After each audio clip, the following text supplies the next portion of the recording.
महाराज, आपल्या विधिमंडळाच्या प्रथा आणि परंपरा या नेहमी आपण सगळ्यांनी पाळलेल्या आहेत आणि म्हणून परवा आपल्याला आपले अध्यक्ष महोदयांनी सांगितलं की राष्ट्रीय पातळीवरही आपल्या विधिमंडळाच्या कामकाजाचं कौतुक केलं जाते। आपल्या राज्याच्या एका मंत्री महोदयांचा राजीनामा झालेला आहे असं आम्ही ऐकतोय अध्यक्ष महाराज, पण अजूनपर्यंत सभागृहामध्ये आम्हाला सरकारच्या वतीनं या पद्धतीचं कुठलंही अवगत केलं गेलेलं नाही। बाहेर घोषणा झाली अध्यक्ष महाराज, हा एक प्रकारचा सभागृहाचा अवमान करण्याचं काम या ठिकाणी होते अध्यक्ष महाराज।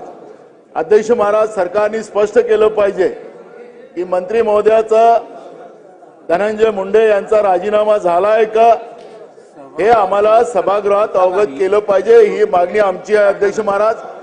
आणि दुसरं अध्यक्ष महाराज, रुलिंग द्या अध्यक्ष महोदय, दुसरा रुलिंग द्या। दुसरा माझा पॉइंट ऑफ अधिकार काय आहेत,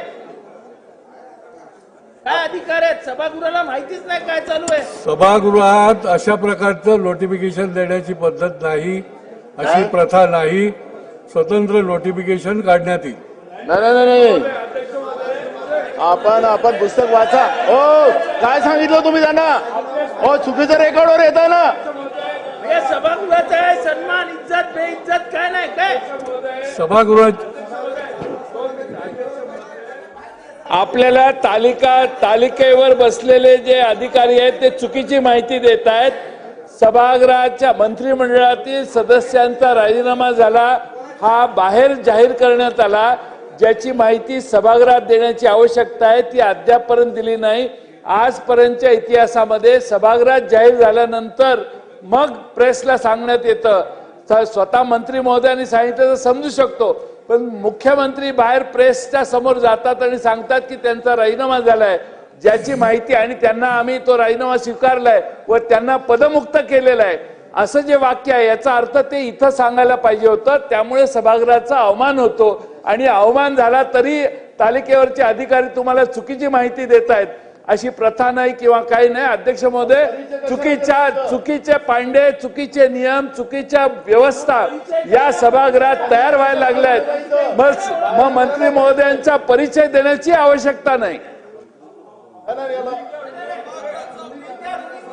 रुलिंग दिलंय ना मी, अशा प्रकारची सभागृहाची प्रथा नाही आणि त्याच्यामुळे याचं नोटिफिकेशन निघालेलं आहे।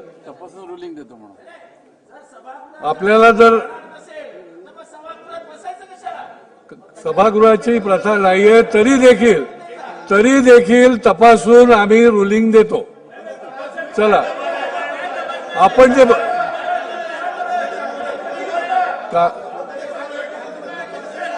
चला पुढे, कामकाज पुढे घ्या। आता आपल्याला सांगितलेलं आहे की रुलिंग देतो म्हणून, तरी देखील आपण तेच विचारत आहात।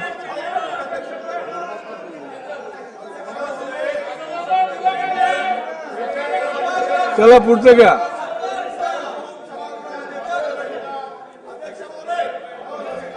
लोणीकर, तुमचं काय? अध्यक्ष महोदय, अध्यक्ष